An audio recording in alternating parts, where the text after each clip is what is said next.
A lot of designers think if they just turn their services into a subscription, they'll be set for life. Clients will roll in, money shows up while you sleep.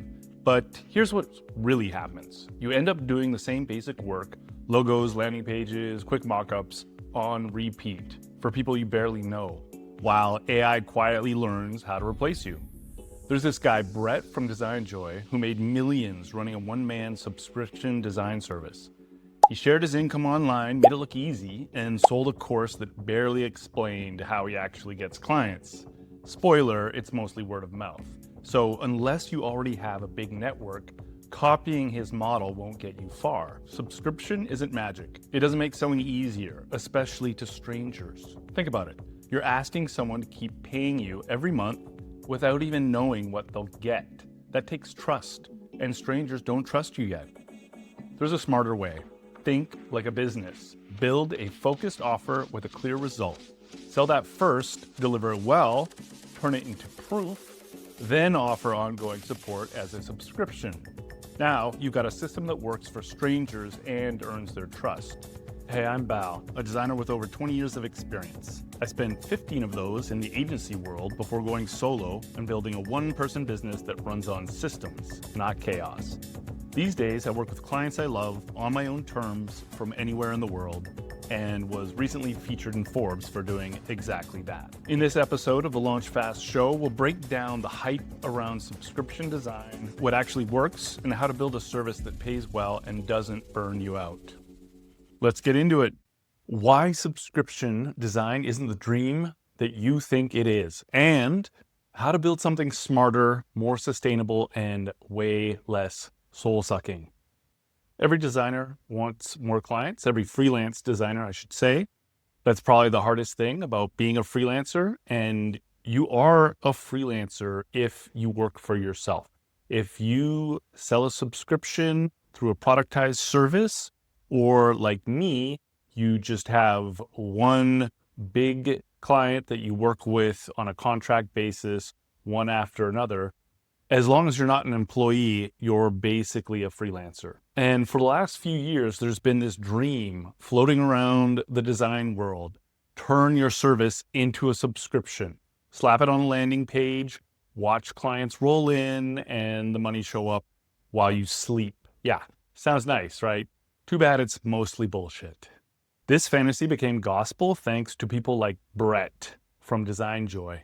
Now, if you don't know Brett, I have nothing against Brett, but he's kind of like the OG of productized services. Here's his Twitter, running a 1 million one-man design studio. So what Brett did, I want to say like 2-3 years ago, is he started posting a lot to Twitter about how much money he was making. He was basically like the equivalent of what you see on Instagram with these kind of Andrew Tate style influencers that are showing off their car, their house, and they're in private jets, and then they sell some sort of coaching program, right? It's more about showing how much you have and then getting people to buy your program. So he became a hot topic for a little while in the design world because he was just making all of this money and he was doing it with this subscription service. He posted screenshots of his revenue, went viral, and eventually sold a course that, let's be real, was more vibes than strategy. I actually took the course. I'm not hating on Brett. He's a talented designer. And 3 years ago, I took the course. I actually liked it. It was fine. But it was him sitting in his car. It's all on audio. And if you do a little research, you see that there are some people that are not too happy with Mr. Brett. Why? Because the course is really vague. And he basically shares his system of how he sells a subscription, but he doesn't really share how he gets clients. If you actually listen to the course, you know what I mean. A guy talking to his phone from his car, explaining that you just need a good offer without ever telling you how to get a single client. Here's the part most people miss. Brett didn't build his business by launching a subscription model. He built it with referrals, word of mouth, and years of reputation. His site converts because people already know him.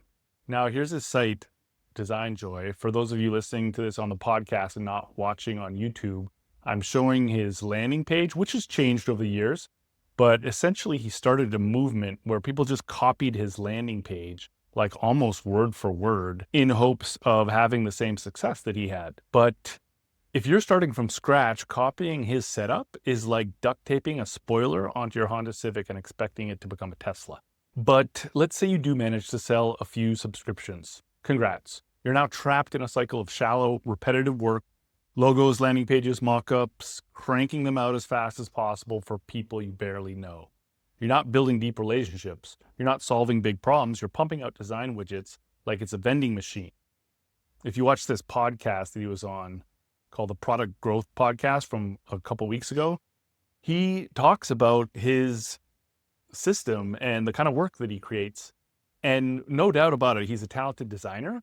But just like any designer that's been in the game for years and years, he has templates, he has a style, and he just does essentially what people do on Fiverr or TopTal, but he has a good enough reputation. People are willing to pay him $5,000 a month to get the Brett style, the Brett skill. But really, it just sounds like a kind of hollow existence. I think he probably has a lot of churn with his customers because you only need so many landing pages and logos before, like, what are you going to do? I don't think he retains one client for more than like 3 months, maybe 6 months at the most. So he always needs new clients coming in, which is cool for him because he's kind of like famous now. But for your average freelance designer, they don't have that benefit. Okay, and if that wasn't bleak enough, AI is getting better at doing that kind of work. Like seriously, the work that he's doing is exactly the type of work that is getting replaced by AI. If your whole value that you're offering is speed and templates, congrats again. You're training your replacement. AI loves your workflow. It doesn't get tired, it doesn't miss deadlines, and it doesn't complain about revisions. Brett's going to be fine, but anyone trying to copy his model is going to get replaced by AI. No doubt about it. Just like everyone on TopTal and Fiverr will be replaced by AI because it's cheap and generic. Okay, that's enough about Brett. Let's talk about the subscription model of the productized service. I actually think it's a good model. To be fair, subscription models do have one legitimate advantage. They help you diversify your income. If one client bails, you're not completely screwed. That's smart. But don't confuse safer with better, because when every stream of income is built on fast turnaround for forgettable work, you're not free. You're just busy. Now, if you're not familiar with me or this channel, I like to talk about building a business as a designer.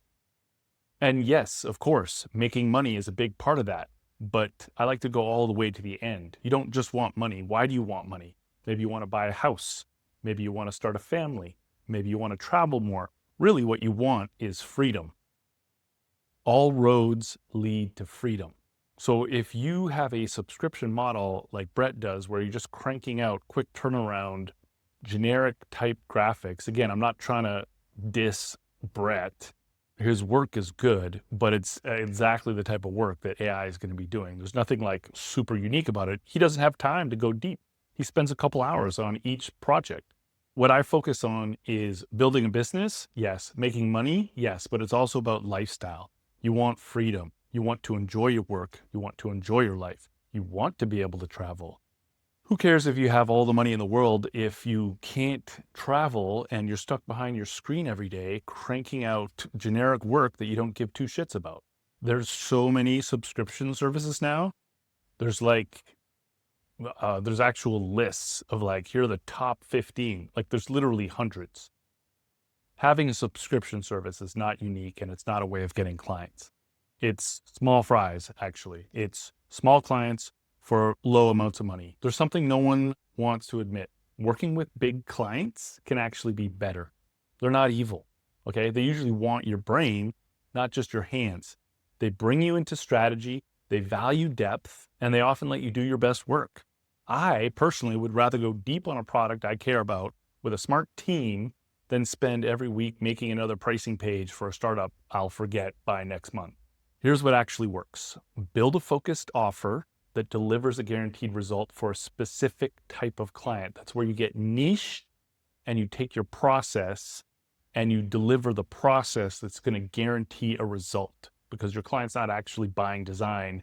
They're buying the result that the design gives them. Make your offer so good and so clear that even a stranger can say, yeah, I need that. That's how you get strangers to buy from you.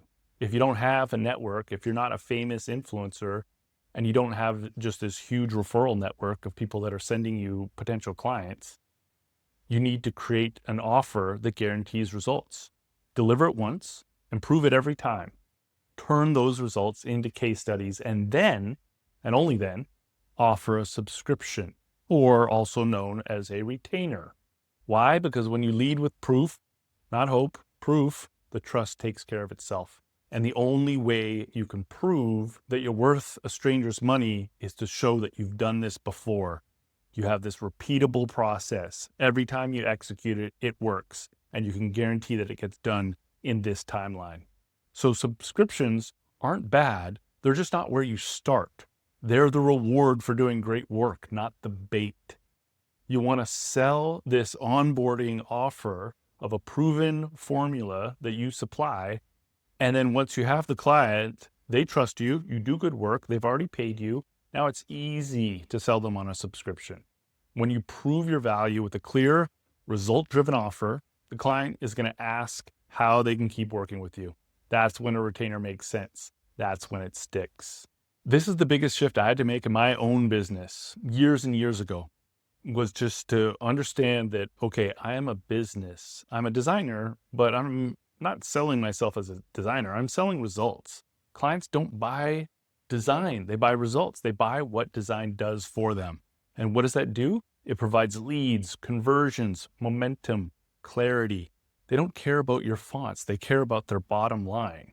You're not just a designer, you're a problem solver, a business partner, a results machine. And when you package your service that way, everything gets easier. Want to build that kind of system? One that sells itself without relying on referrals or blind subscriptions? Yes. Well, that's what the LaunchFast Productized Service Program is for. Go to launchfast.guide and check it out.